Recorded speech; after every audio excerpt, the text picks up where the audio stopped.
being recorded. That's something a lawyer would say. And that's lawyer Paul slash, if you listen to Funny Book Forensics, which you probably don't, that's jujitsu lawyer Paul. And this is my new podcast, Abs at 50. And I'm Dan, and I don't have abs at 50 yet, but jujitsu lawyer Paul slash Paul Boudreau slash coach Paul slash owner of Certified Martial Arts. It's a lot of slashes for you. I have many titles. Yeah. But yeah, you can go to this guy for legal services and he can choke out the other lawyer. So it can help you out.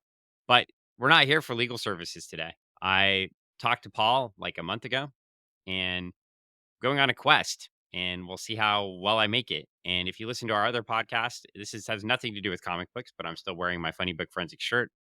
Maybe I'll have abs at 50 shirt, or maybe I'll just have no shirt on later because I'll have abs.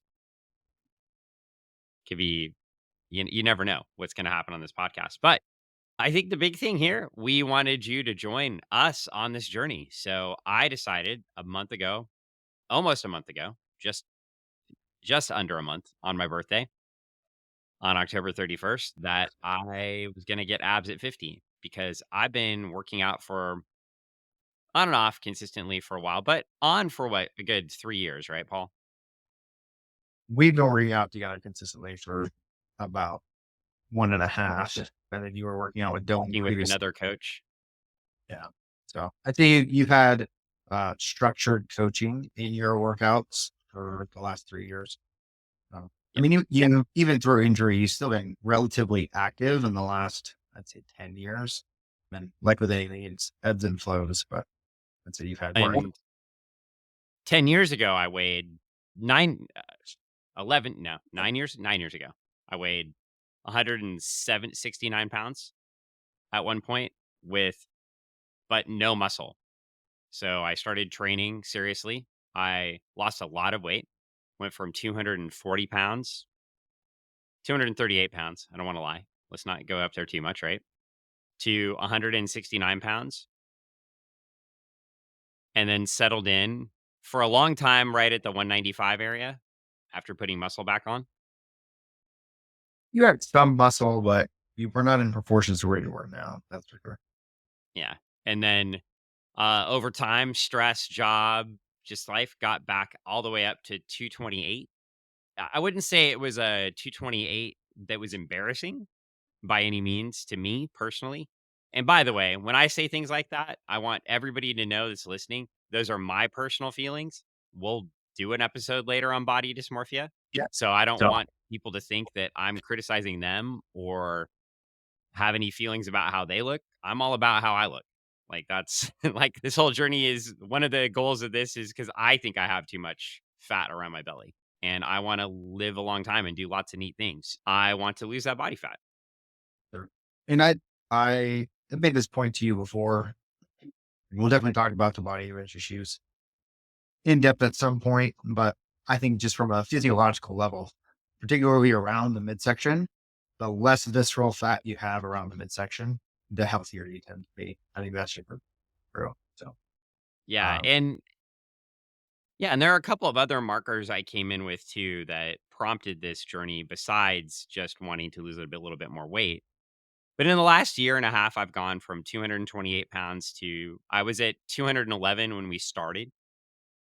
And and we did it the nice, slow, consistent way. But I think probably the one big thing I wasn't really paying attention to consistently was diet. I ate whatever I wanted. Is that a fair? I would say that you didn't eat with reckless abandon, as I think some Americans might do. We don't eat tons of fast food, but in no way were we measuring, right? I mean, it's just the Hawthorne effect. Like if you measure it, it affects change to a higher degree. And so I think that we have implemented a training strategy for both function and fitness that has achieved goals of helping you lose weight and get strong, but the specific percentage of weight loss and body percentage was not the focus. And so, Yeah, and I would even say the weight loss was just a effect of getting stronger yeah, more than and getting better balance and getting better movement as opposed to focusing on weight loss or fat loss. And because Trader Joe's dark chocolate peanut butter cups are really good. And if I'm stressing out in a work day, I would buy some at Trader Joe's and then grab 5 and eat them, which isn't ideal if you're trying to lose the visceral fat around your midsection. Yeah. I think the big point, if there is a takeaway that people will have from this, is that, you have to use the Billy Bean line, right? You got to think about it in the aggregate. Right. Um, and I think it just goes back to the idea of small things compounding over time, where it's like, again, it's just like having a budget. Like if you're just not paying attention to it, it can kind of run loose.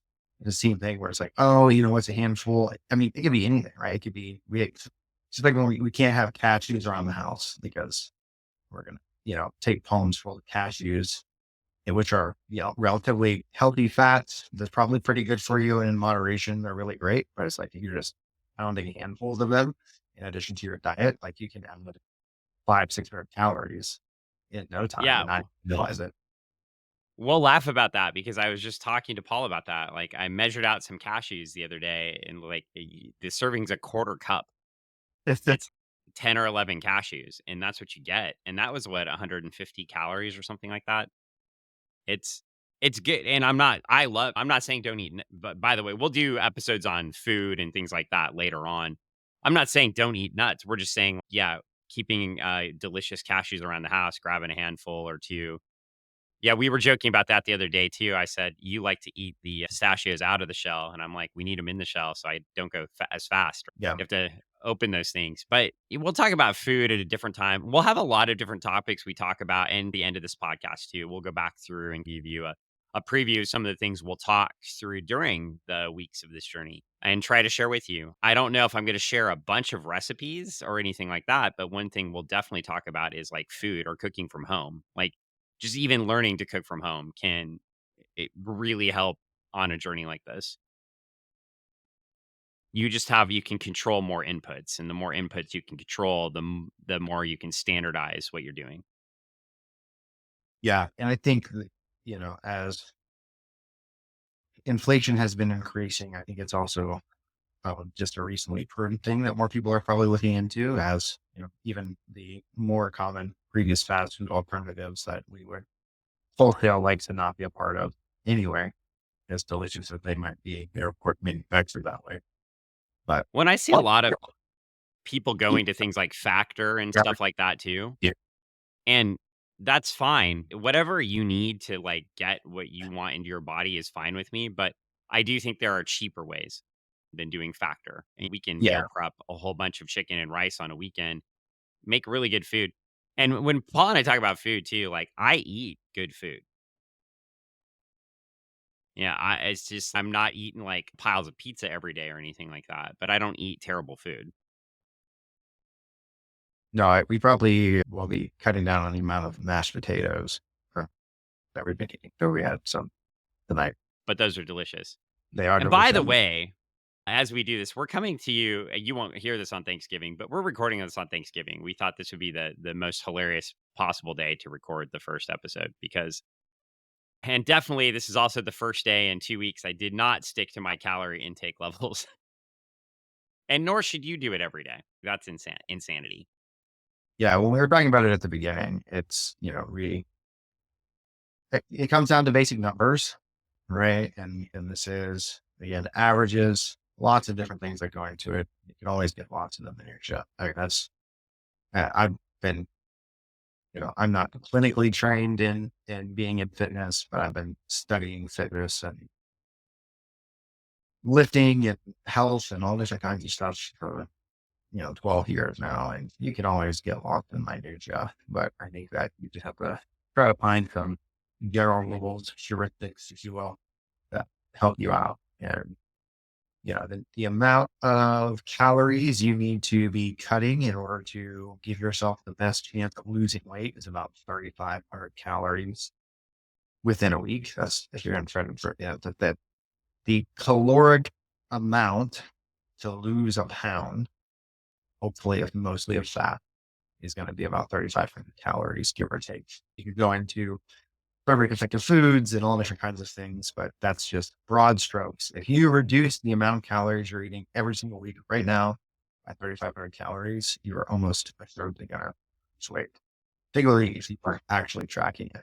That's something that in my review and study what the experts are saying, not just what I see, but what experts have informed the public and me generally is, people are like, if you're doing like epidemiological studies, like those are terrible. Like self-report, people are awful at self-reporting just because you just misjudge. I mean, it's just, I think that we as human beings oftentimes are off by a bigger factor than we ever think about in most things in our lives. And so you're like, oh, I probably eat around, 2,500 calories. And then like you sit down and just don't even eliminate anything, just track every single thing you eat in a week. You're like, no, I'm eating 3,200 calories because, I grabbed, I mean, it's just the difference between, picking up 600 extra calories in a day is just stupid easy in modern Yep. society in America. Like 600 calories is, you can blink and eat 600 calories. It's just not hard.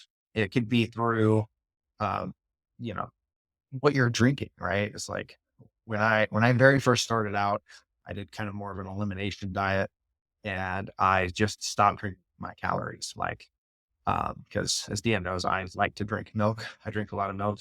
Didn't drink milk, gave up soda. Like soda is the other one. You're probably gaining 10 pounds. Like if you're a regular soda drinker, you're probably getting 10 pounds a year just from the soda and sugar.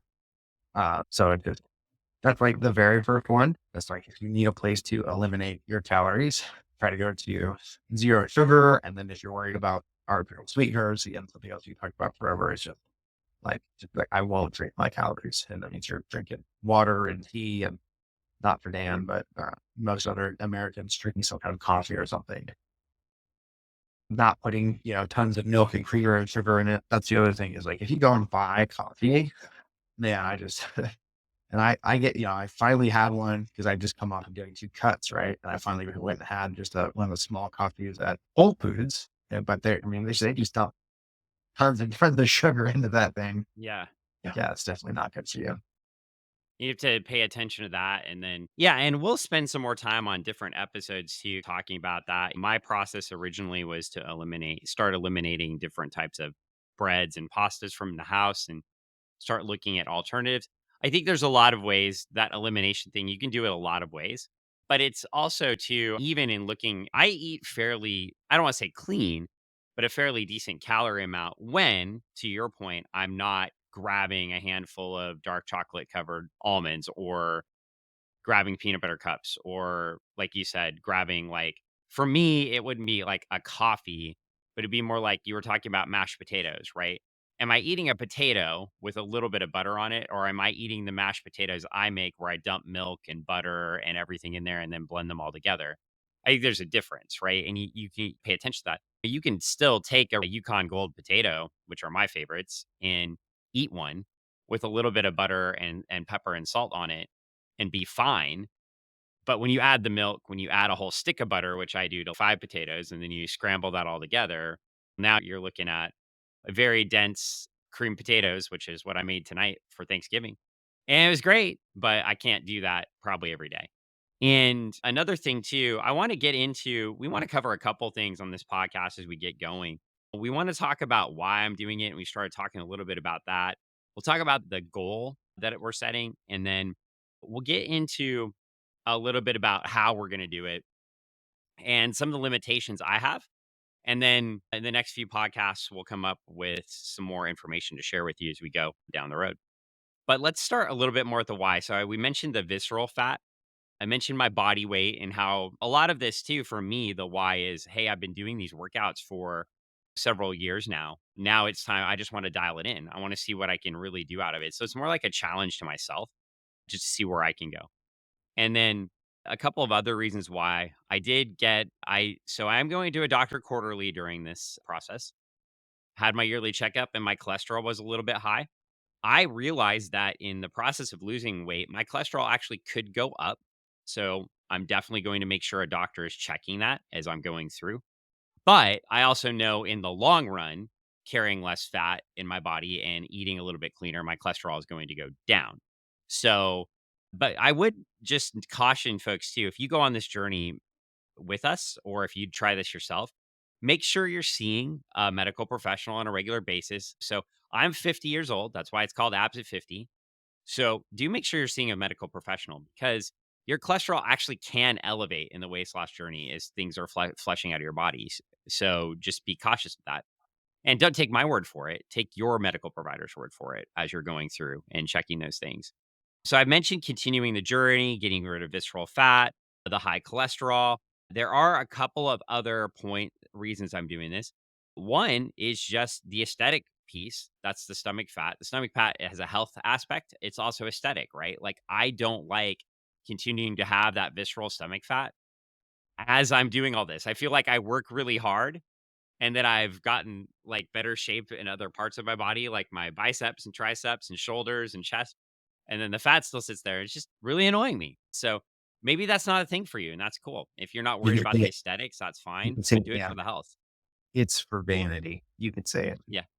It is. Yeah. I said aesthetics. Isn't that vanity? Yeah. I want to look good. The other, and I don't think there's anything wrong with that. And as Nope. soon as I say look good, somebody's going to criticize me and he's saying looking this way is not good and looking this way is good. No, I'm saying for Dan, for me, I want to look better around my waist because I don't like the look of the visceral fat. People, I can judge whatever they want, look however they want. That's fine. But I'm making this decision for me. So it is vanity. Paul's not wrong. And then there's a couple of other things too. I want to do some more. There's a couple of activities I want to do. I may want to go on a like cycling ride in Norway. I want to get a little bit better, increase some cardio stamina. I do have some limitations we'll talk about at the end. One of them is workout induced asthma. So some of those things I just may not be able to do. But one of the things Paul and I have talked over the last 3 months before this journey started is for me to make sure I don't say I can't, even though I have limitations.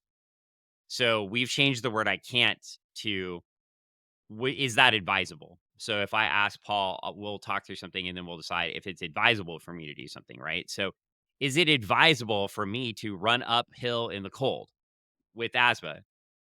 Uh, Not unless I have an inhaler with me and somebody else with me. That would may not be advisable. For me to go out on a run up a mountain by myself in the cold would be stupid, right, Paul? Unless you're being chased by America's number one threat, the bear. Yes, number one threat is the bear. We'll worry about the asthma later. But so I can look at the world and say, is that advisable? But I'm trying to cut the I can't out of it so we can discuss it as opposed to me just shutting down things as I go. That's another one of the whys. And we've started doing that already, eliminating the I can't terminology. And that's what got me to this actually, because I thought my first thought when I started thinking about doing this and getting to talk with Paul was, I can't get to abs. And then I turned around and I said, oh, I said I can't. So then is it advisable for me to get abs? I don't know. We talked about it last year. We said no. And this year you said yes. What changed the answer?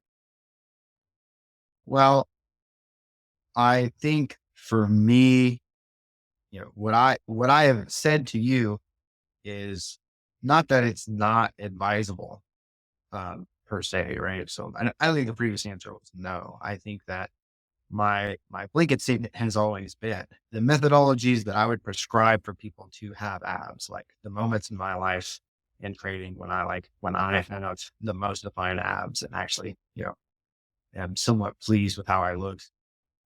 It's times obviously when I'm training in the sport that I do, but also when I'm doing just very heavy amounts of running. I mean, that's just it. All the fighters and all the people that I know is like you're either going to be doing running or swimming, and Dan can't do either of those at a particularly high level for physiological reasons beyond his control.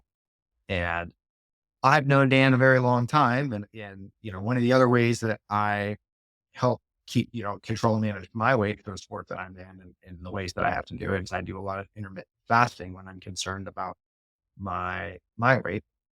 That works for me. Again, long conversation we can go into about all that stuff, but over the years, I do well in training without having eaten. I can train long periods of time, very hard through most parts of the day. And if I really feel down, I can eat like a protein bar or something and I'm fine. but for the most part, I can make it through most of the day relatively unfazed.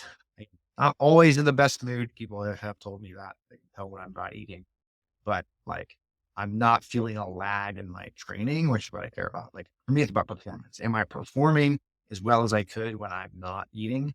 Yes, oftentimes I perform best when I have it. And we can talk more about kind of the psychology of that or whatever.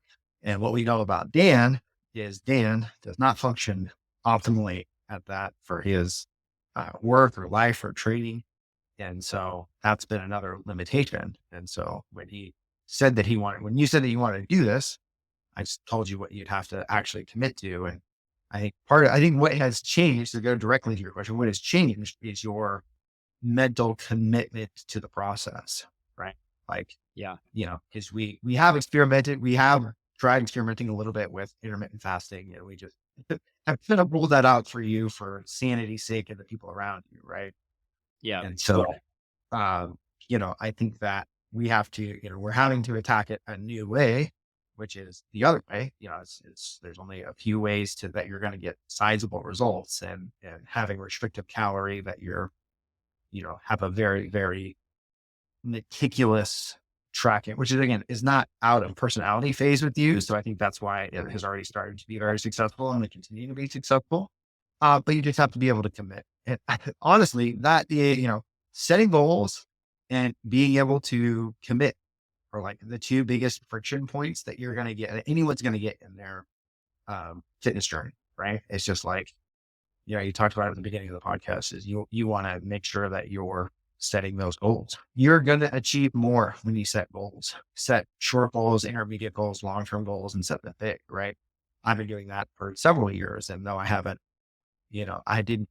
won like world titles yet, like I wanted, but I've achieved a lot I would say more than when I started jujitsu, 8 years ago. Actually, I've achieved a lot and the last 8 years in both my performance and the things that I've been able to accomplish and people I've been able to meet and train with and things that I've been able to do. It's not something I probably would have contemplated 8 years ago. Um, and so when I set out to do this thing, I got really big and have set really big goals and have done continuous work to try to put myself in a position to meet those goals. And Yeah. honestly, in life, that's all you can do, right? Is you want to give yourself the best opportunity to succeed. And I feel like I've done that for myself. And I feel like you can do that for yourself, right? Anything can happen. And in a competitive sport like mine, like this is just a 1v1, like you battling against your own urge long term. And so that's just a different battle. But it's similar in the sense that like on days when I don't want to train or I don't want to do it, you have to, it's building that discipline of just really like, no, I think I'll just give it a try. It's like, these people are training and doing these things all day, every day.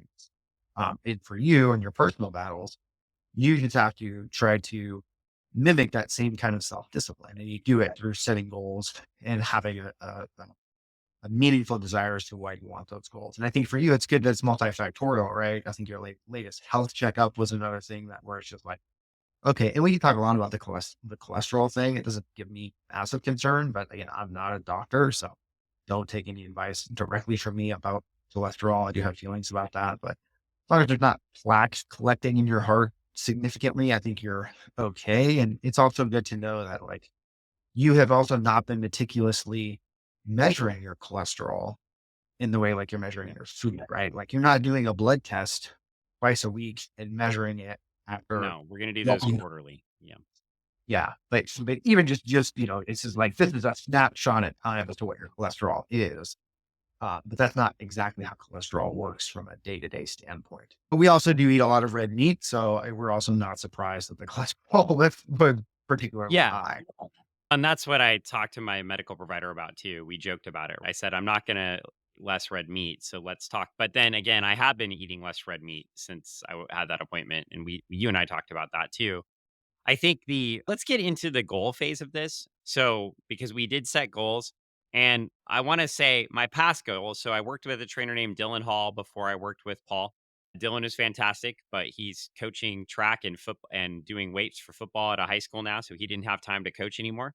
But when we talked, the whole goal was to amp up my flexibility and mobility, right? The whole goal was to, with a bad knee, he actually worked with some of, he used to work at the University of Washington with their football team. He actually talked to some PhDs there in the departments to talk about how to work around flexibility and strength training around my knee and set up, I think, a pretty good program. And our whole discussion was, hey, in training with you, I don't want to be an old man that's hunched over at the end of my life, right? Like, I want to be standing upright. That was our goal. When we got to that, and then Dylan couldn't work with me anymore, I moved on to Paul and we started working on flexibility and strength to build on what Dylan had already done. But it's not like Paul just took and threw away the work that Dylan had done with me. And that was the goal we set. But you're noticing there wasn't numbers here, right? It was put on build strength. And so we've been building strength. I don't know that you put a cap number on that, right? Because I'm not training to be like the world's strongest man or training to set a record bench. But for example, through the work I did with Dylan and Paul, like I remember telling Dylan this even before we started working out together, because I went and grabbed, like, when was it 205 on the bench and did it. And he's like, "You shouldn't be surprised. You sit here and do push-ups on your fat behind." He didn't say behind, but fat ass all the time. So why wouldn't you be able to bench press that? So a lot of things, like I wasn't always doing traditional lifts, but we were doing a lot of different strength and tendon strength training and different things to build that up. And so then all of a sudden I could do different exercises and expand those. So when I work with Paul, it's usually gym exercises, doing a lot of body weight stuff. And then when I work out in my home gym, which we built over time, I'm doing more weights. And I think you can balance that. So those were the goals then. So now the goal this year is to make sure, one, goal number one, before I get into these numeric goals, don't lose what we built. So the goal is not to go eat nothing and then lose all the muscle mass that I built and do that. So goal number one, maintain what has been built over the last couple of years. So that's goal number one. Goal number two is to take my body fat percentage from what we started out with when we first measured at 29.8%. And this is the scary goal, Paul, because I don't know if we'll get there, but I'm going to try, down to 15%. And the that gives us a third goal of taking my body weight, which we started out of 211, down to 173 pounds to get to that 15%. So we do use a scale. We've been tracking. And what we did to look at this is we said, okay, my basal metabolic rate, and I calculated it using a calculator and calculated it out, and also used a scale. We're only off by a little bit. The scale says my basal metabolic rate is 1881 calories per day that I need to maintain my weight. Yeah. And my calculation was 1918. Amazing how those calculators, everything was so close. So we did do it a couple ways. But with my activity level, I could be eating around 2,800 calories a day and maintain my weight. And 2,800, by the way, Paul was mentioning, hey, we can grab things, we can grab 600 calories here and there.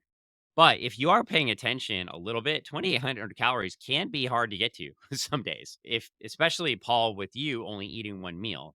So I was eating three meals, but it can be difficult. But I want to go, I'm going to stick back on goals here. So I'm not going to deviate too much from that. We also looked at a rational time weight line for losing weight and did some other calculations and looked at losing 0.7% of my body weight per week on average during this time. So we're not trying to just go and lose 10 pounds the first week. We're not doing the David Goggins. I'm not losing 60 pounds in a month to get to the army because that's not my goal, right? My goal is 101, healthy, consistent weight loss. yeah, 101,000 3 months. But yeah, that's There a you go. natural. 101 pounds in 3 months. We're not doing that. Yeah. The goal is to continue healthy, consistent body fat loss, which will lead to weight loss. So remember, the weight loss is a consequence of lowering the body fat percentage. And if you're lowering your body fat percentage in the way we're planning, it's about 0.7% of your body weight per week. Yeah. And obviously that's going to fluctuate a percentage wise as to like what you weighed at a time, but on average. Um, And and I think that, what I told Dave at the beginning of this was I actually heard this recently. I forget where I heard it from, but might have been on the Philosopher podcast, Modern Philosopher podcast. They're talking about that, where it's like, you don't have. I was explaining that to him today. He's like, he's like, well, what should I do today? And I was like, well, what did I Wait say till at the the beginning. beginning? Yeah, what did I say in the beginning of all of this? Is like, what do I think that you need to to accomplish this in the course of about a year? You have to you have to find a way to eliminate or reduce calories by essentially 150,000. Again, I was giving us a pretty big margin about that, but I mean, it's a lot of calories.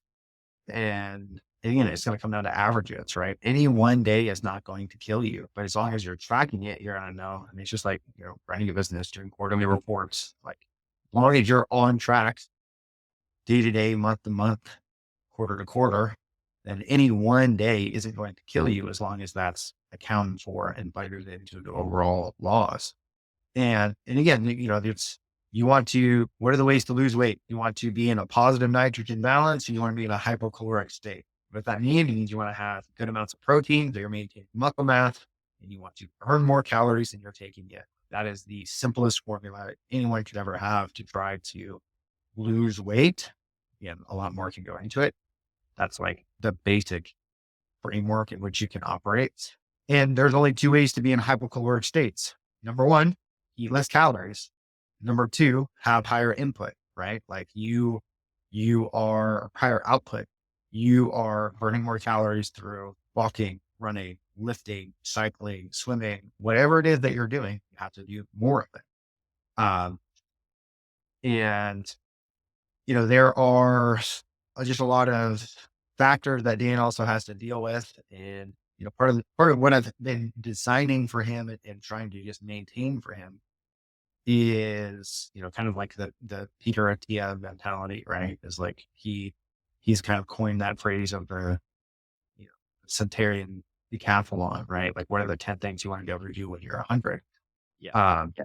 And like, that's what we've been doing, right? Like, I make you, we lift weights, we do functional things, but you lift heavy things, right? You want to be able to move with weight through space, right? Like, you want to be 70 years old and be able to pick up, you know, 30 pounds of groceries and walk them inside, right? Yep. Well, in order to do that, you have to be able to carry, you know, like 50% of your body weight in each hand, which is not easy to do. We have those big fat bell things that we do that are really hard to carry that are 70 pounds each. We have the big bags that we carry around, all the different things is like, that's what you're doing in life, right? You have to be able to hold yourself up. You have to be able to do step ups. You have to, as we learned from Dan, not jump up on a box and wreck your knee for a week, but be able to step through space up onto a box and not wreck your knee for a week. Yeah. That was that tendon on my calf that I wrecked for a minute. That was super fun. I didn't break anything, but yeah, a lot of pain. I think the other two Paul mentions lifting up a bag of groceries. Like even things like this, what isn't doesn't apply to me, but might apply to you. But like your grandkid comes up to you and wants to be picked up, right? Your dog, you're walking your dog. I have a 30-pound dog. Paul has a 30-pound dog. Dan has a 30-pound dog. She's awesome. But if she gets spooked and wants to pull one way because she gets scared all the time, that's 30 pounds of force immediately pulling. It's more than 30 pounds of force, right? But it's a lot of force. A 30-pound dog doesn't seem like it's that difficult to handle. But let me tell you, we live in the Pacific Northwest. When it's wet outside and my shoes are slick and that dog sees something coming and goes the other way, that's gonna pull you, and you have to maintain like that Paul's talking about weight in space, right? That's weight in space. That's the balance stuff I was talking about when I worked with Dylan. Just all those factors come together, and we'll talk about some of my limitations in more detail, but I don't have an ACL in my left knee, so there's another factor there, right? So that force pulls. I wanna be able to protect my dog. I wanna be able to protect myself, and I wanna keep everything safe there, and I don't need to be falling on the ground. Don't worry, the dog will come lick my face if I fall on the ground, but that's not the goal. Like we're trying to maintain that strength and keep things going. So let's talk about the how. You start to get into it. One is to maintain the workouts we're doing, right? So we don't want to stop doing that. So Paul described some of the workouts that we're doing. I also lift heavy weights. I also walk. usually 3-ish miles a day minimum. So just something for people to think about. I know people say there's a direct trade-off between walking and weightlifting. I don't think there's a direct trade-off at all because walking is something I can do with the dog, with go out and listen to a podcast. It's easy, but it also accomplishes multiple goals. So do the things in your life that accomplish multiple goals for you. That might not be walking. That might be getting on a bike and detoxing, right? For the day, a stressful day. That could be doing a lot of things. That could be hitting your jujitsu like Paul does, going with the team and working together, right? With a group of people, if you have that capability. So there's a lot of different ways to do that. Sometimes it's the social time at a gym. I think you should absolutely embrace those things. Whatever it is for you, maintain that. And then think of ways you can also add to it. Could you go for a walk with the dog, right? Is the poor dog always bugging you to go outside? Instead of just taking the dog outside, take the dog for a mile walk, come back. It's no big deal. Does your kid want to go play at a park? Instead of watching the kid from the sideways, do laps around the park as they're playing, right? Like there's a lot of different ways to build those things into your life. And so we do encourage you to do that. Last thing I would say about my maintenance is do what I'm doing. Find a fitness coach if you can afford it. It helps because you have an accounting built-in accountability partner and somebody who's also walking you through the workouts in a way where you're not going to hurt yourself. So if I throw a big sandbag up under my shoulders, most of the time Paul is paying attention and will make sure I don't hurt myself. And the times he's not paying attention are usually the times I'm doing something he didn't tell me to do. Yeah, and I deal with a lot of parents as an instructor, and I think part of the thing that I would like to see just in society and in the fitness, and we're seeing the fitness space in the fitness world that people take accountability for is we often and a lot of parents do it, and I think it is becoming more popular for parents to join their kids on the mats. There are a lot of parents that, you see and, you hear things like people are like, I would do anything for my kids. But it's like, my thought process is, well, will you live for your kids? Right? Like, will you take all the steps necessary to put forth the work and effort and sweat and all the things that you have to do in order to ensure that you're going to increase, not just your lifespan, but a health span. You want to be healthy with your kids as long as possible. And it's great that you're bringing them in and you're doing these things. But if you are not, I mean, kids mimic what they see. So if you bring them in for jujitsu for an hour, that's great. Right? It is good for them. And I'm glad that you do that. I'm glad service. But long term, it's not going to be enough. It's not going to be enough to keep them healthy. And it's not going to be enough to keep you healthy. And, you have to start viewing these things as, these costs. Everything in life has a cost, right? The idea is what is the relative cost and what is the return on my cost? In business, we're always about ROI. What's the ROI? Return on investment, right? It's the same thing. No matter what you do, you're investing your money, right? Like every time you go to McDonald's, you are investing in McDonald's. And if you're not a shareholder, you're investing negatively into your health at the expense of yourself to profit others, right? And so like that's how you have to view things. It's like you are investing, like Dan invests in his health. Right? He does, he pays to train, he pays to, it's just like he just bought some new shoes, right? Because he walks all the time. That's an investment for him. It is a cost. Of course, everything in life costs something. But having good shoes so he can continue to go on his walk so he doesn't slip and fall and break his hip is an investment, right? So it's a Yep. cheap investment that, right now doesn't seem like much, but in 10 or 20 years, if he has worn out shoes and he's, hits a slick spot up one of the hills and he's 70 years old, that's one of the leading indicators of how people die is they fall and they don't get back up, and his ability to have strength and stability. And I was just thinking about this when you were talking is you had that unfortunate slip in the backyard, half a year ago or whenever that was. Yep. And you hit your head really hard. And looking back on it now, like, you really had hit your head pretty hard, but you also recovered super well.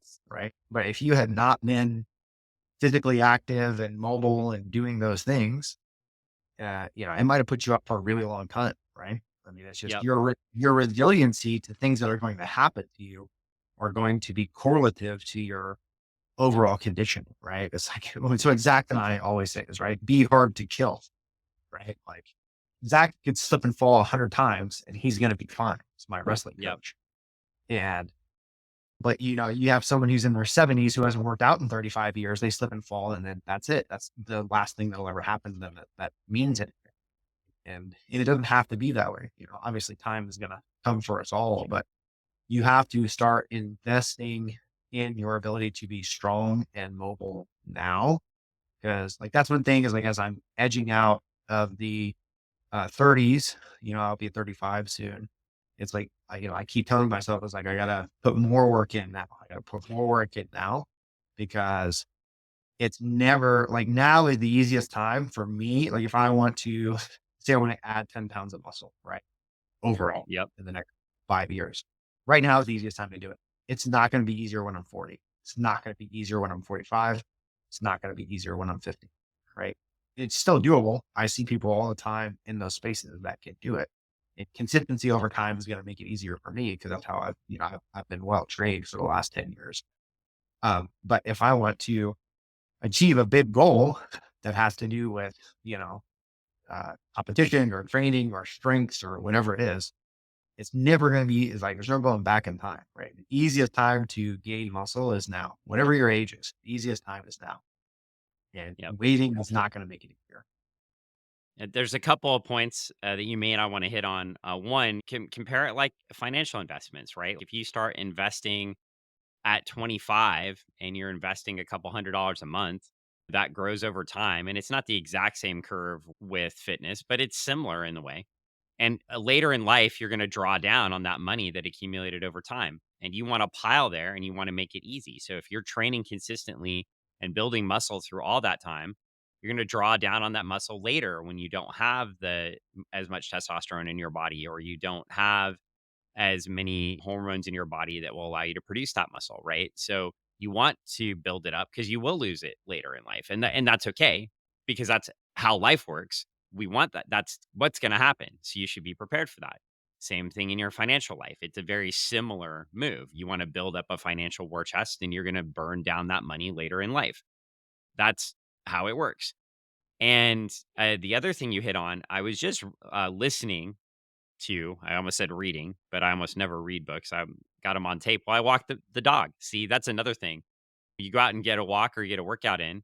Paul listens to music, but drive. I think you laughed at me because I always listened to podcasts when I was working out back in the day, but still do when I'm walking podcasts or books, audiobooks. But I get a lot in, and I just listened to one called The Cultural Code by Daniel Coyle, pretty famous book on organizational culture, and it's talking about how they gave kids and like Harvard, like engineers and a bunch of different groups, like this challenge to build a tower.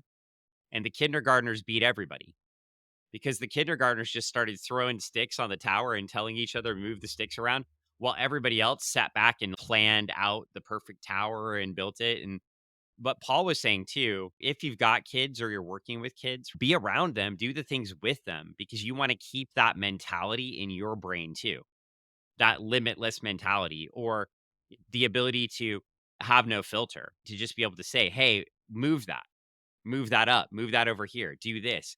And that was the whole idea because they had we joked about it from Star Trek, but the absolute candor people that were on Picard. But that's what it is. The kids have absolute candor. If you need to move the stick to make the tower higher, they're going to tell you. If and I've watched it in your own gym. In fact, I won't call out the name, but I just watched a kid guilt the dad into getting on the mat the other day Yeah. because dad and son come in and son's in the gi and dad's, "Oh, I didn't bring a gi." And son's, "Oh, go get a gi." And you were like, "Oh, yeah, I have some gis." And son guilted the dad to come roll with it. And it was cool. Like, it was that moment. Like, son is like, no filter, right? He basically told his dad he didn't want to do it that day.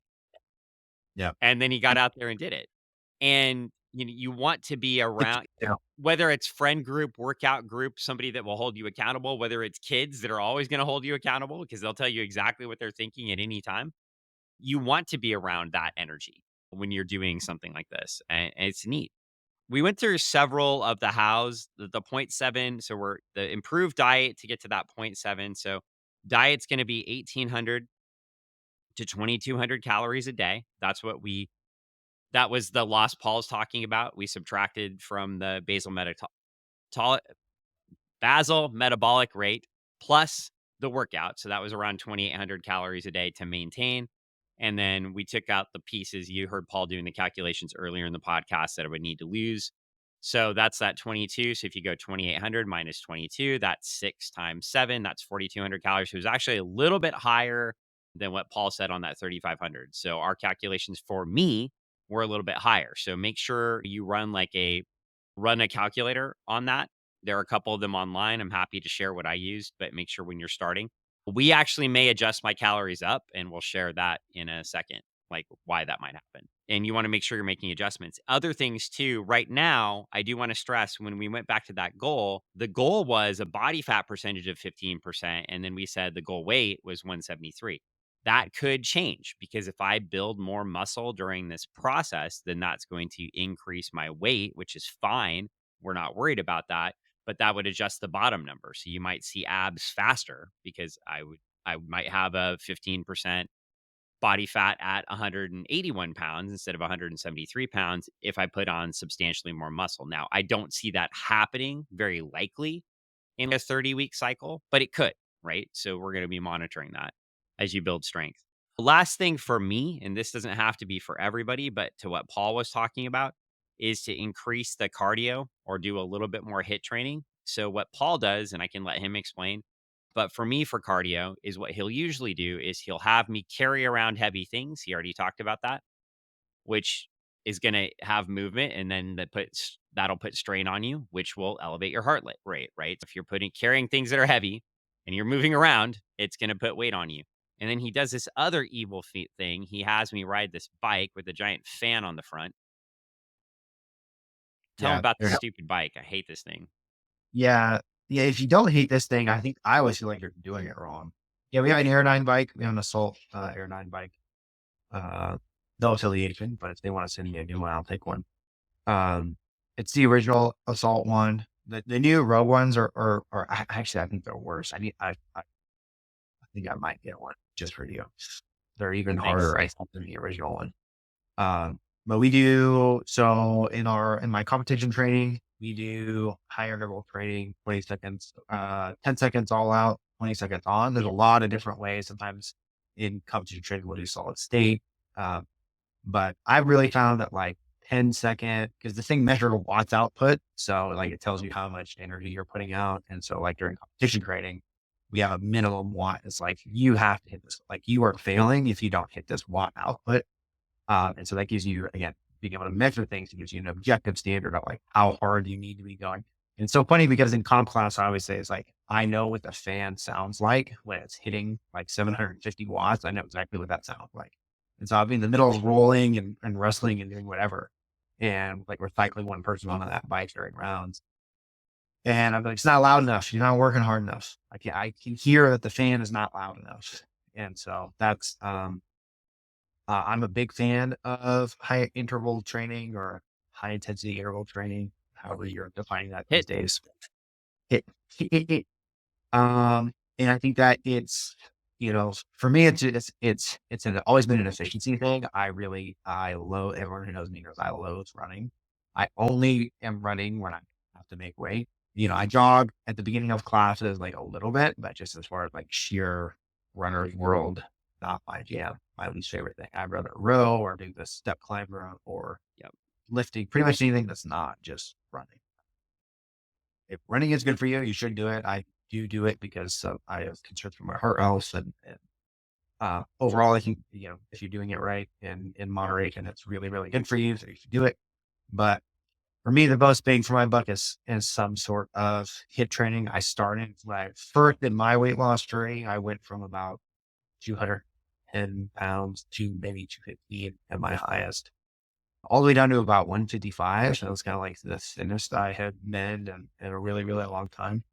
Didn't have the same, muscular buildup like I have now, but I started with like at home hit training and like just like old school P90X stuff and basic, what was it, like the insanity tape or whatever. It works, man. And for me, it was just like it was super hard. It was like 40, 45 minutes and then you're done. And it's Yep. like, I could get through that, especially when I was really out of shape, trying to get back into shape. And I was like, now I work out all day, every day. But at the time, it was like, that was killing me. The first couple of times I did it, like 20 minutes in, I'm dying. I was huffing and puffing and laying around my living room and couldn't get through the 40-minute tape.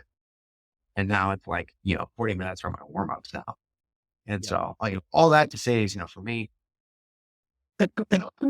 um, is just, you can do more. You absolutely can do more than you think that you can. I've done some pretty crazy things that I never, ever, ever would have thought I could have done, uh, including, vying for the world record in one. And you can do more. If you think, however you feel about them, the kind of the David Goggins rule, like if you think that you're done, you're probably at 40%. I feel like that's like, there's some truth to that. Like you can, whatever it is that you're doing in life when it comes to work output, just getting on a general path of self improvement. Once you start on that path of self improvement, you're going to be amazed what you can do. So let's summarize the hows here.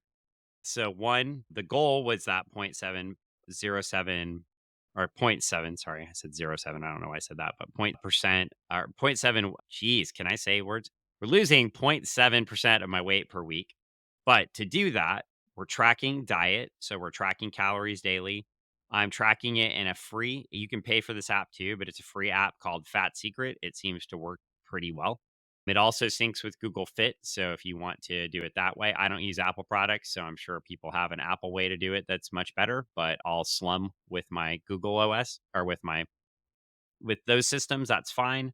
With Android OS, I'm also maintaining workouts. How am I maintaining workouts? I'm training with the trainer. So that's one thing I'm doing. So Paul's my accountability coach there. I'm making sure I do workouts. When I travel out of town for work or do different things, he also like scouts the gym for me and I'll take a picture of the gym and he'll say, do these things. So that's very helpful. Like I said, it doesn't, and again, I pay for Paul to do this with me. And you could too, quite frankly, if you like what I'm doing, go see Paul. He'll help you. But the other thing too, you could do it with that. You could do it with accountability partner. You could do it with a group. I don't care how you get there, but make sure you have somebody that's accounting with you, right? Because that's the way you're going to stay accountable for your goals. And then the last thing we're doing is so that's the diet piece. We're maintaining the workouts and we're increasing the cardio training in some way, right? So whether that's Paul making me carry heavy sandbags around the gym once a week, or that's me running uphill half a block instead of just walking up the hill with the dog. There's different ways we're increasing the cardio a little bit to build that up. I also may get into some cycling during this process, but will not be starting that in November in the middle of the rain and cold in the Pacific Northwest. So that'll probably pick up a little bit later in this journey. So that's the summary on the how we're going about this. And then the last thing I will say is, as I mentioned when we set up the why, if you go through a journey like this and you do plan on any sort of, and I would say dropping your body fat percentage from 29 0.8% to 15 is drastic. So do make sure you're seeing a medical provider on a regular basis as you go through the journey. If you're my age, if you're Paul's age, probably still should too, but I know Paul won't, so I'm not going to tell him to. But you probably should do that too. I wouldn't neglect that. Especially, I think people don't realize a lot of times, like their insurance gives them a free yearly medical exam. You should definitely be taking care of that, right? So if you're working and you have insurance, use it. Yeah, don't don't throw away the free opportunity to have access to medical care. And then what I want to get into last, so we've explained the why and the how. We've explained the why, the goal, and the how. So let's talk about the limits. So I do have a couple of limits. One I've mentioned already. I don't have an ACL in my left knee. That's where a lot of our discussion about can and can't came about. So I kept saying I can't do that because of my knee. We took the I can't language out. I recommend you do it for your limitations too. However, that doesn't mean I can't go crazy. I'm not going to start training in Paul's jujitsu classes tomorrow. because that is something that would absolutely destroy my leg if I did that. So, could I do jujitsu? The answer is absolutely yes. I could do it. Is it advisable for me to do jujitsu? I have an expert telling me no, that's probably not advisable. I had another person that works, what was that group? The warrior group? You're blanking, but No. is is the veterans group. Oh, the We Defy people. We Defy, yeah, the We Defy folks. I met somebody with the We Defy group locally, and he's, "Oh yeah, you get in the gym, do jujitsu. I'll hook you up with these coaches. They've been working around people's injuries, right?" So there is ways to do it, but in my case, we've decided not to do that for now. But I I can't. say that just to say, don't limit yourself in your do, but acknowledge your limits, but don't limit yourself completely by when you acknowledge them. Yeah, and that's not to say that don't know people. I think Nikki Ryan is one of the notorious people who doesn't have an ACL, but that is also going to come back to be a significant hindrance later on in his life. And Dan's situation too is not just that he doesn't have an ACL, but Dan has had multiple ACL surgeries, and even shifting his knee a certain way it can cause significant swelling and really long-term pain, which is probably going to be spiking his cortisol. So this is not like, I mean, I have had many of my own knee injuries over the years and know lots of people with knee injuries. So I was like, just go ahead and do it.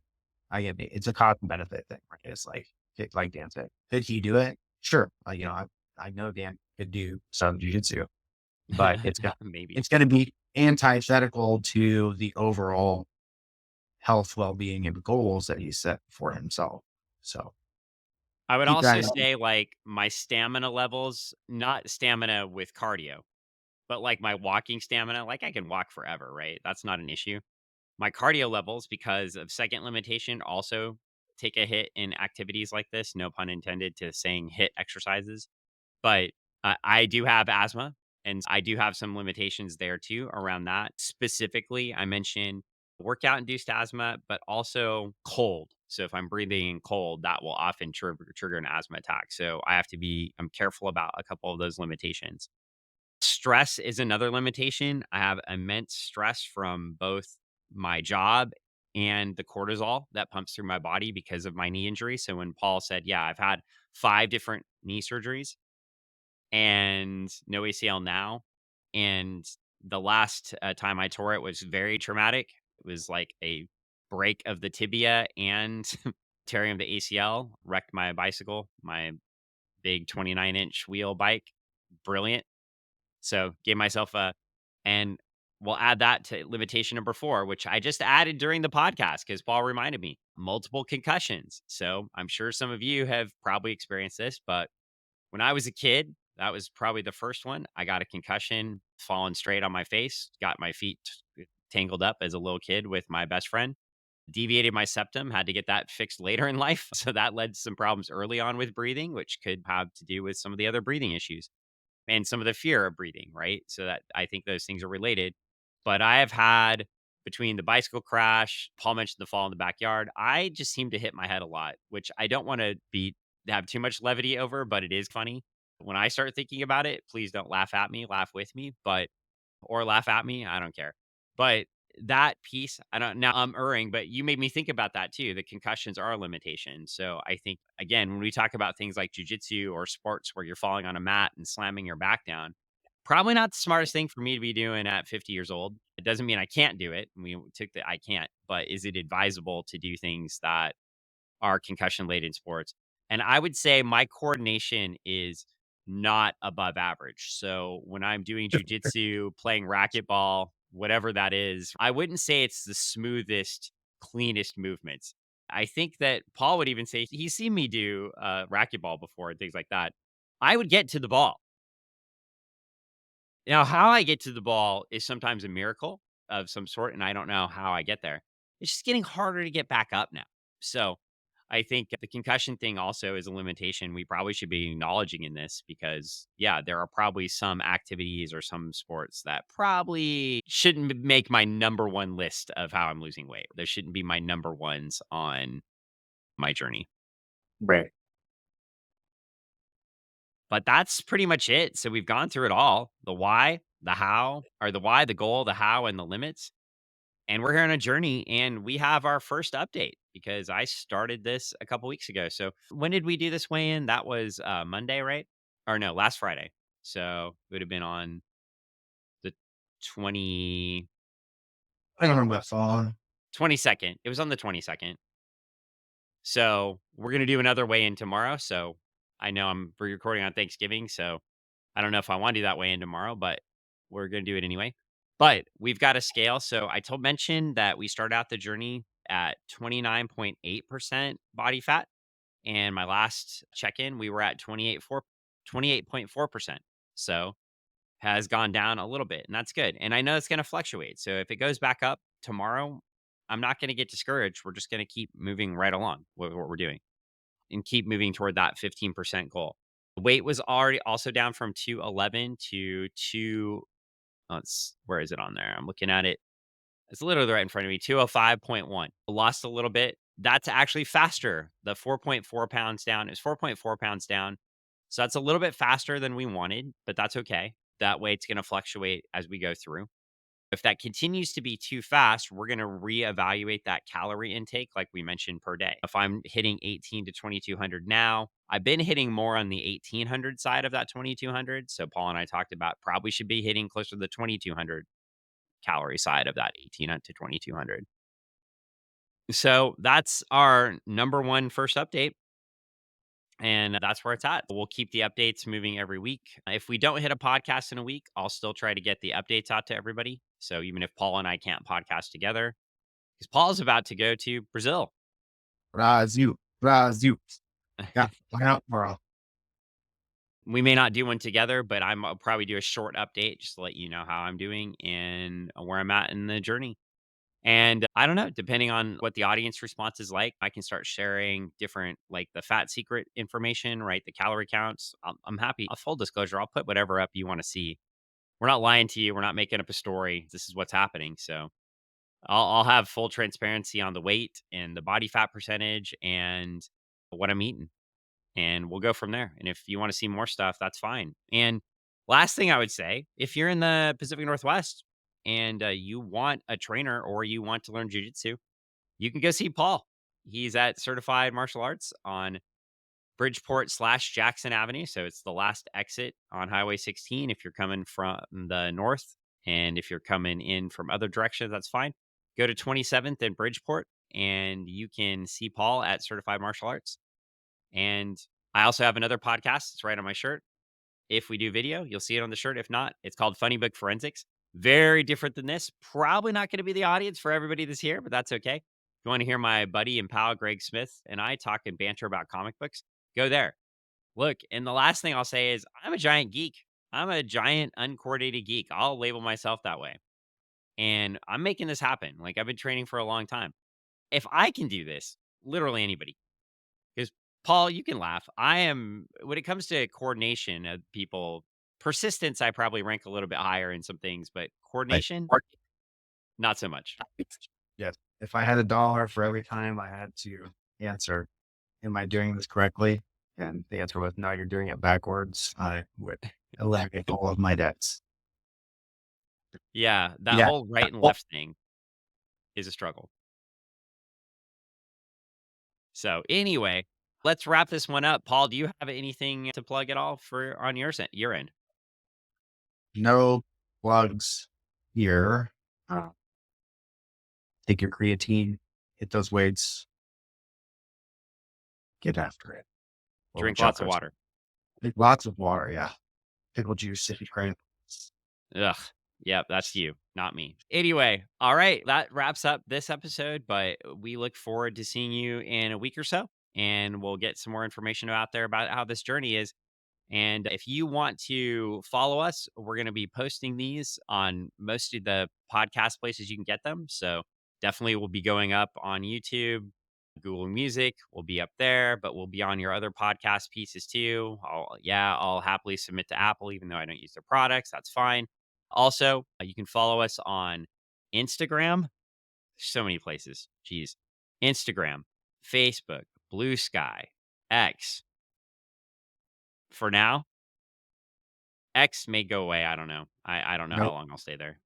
But we're No definitely TikTok. gonna go Instagram, Twitter, and Blue Sky for sure. Or, I said Twitter. That's not what I meant. We're definitely going Instagram, Blue Sky, and Facebook for sure.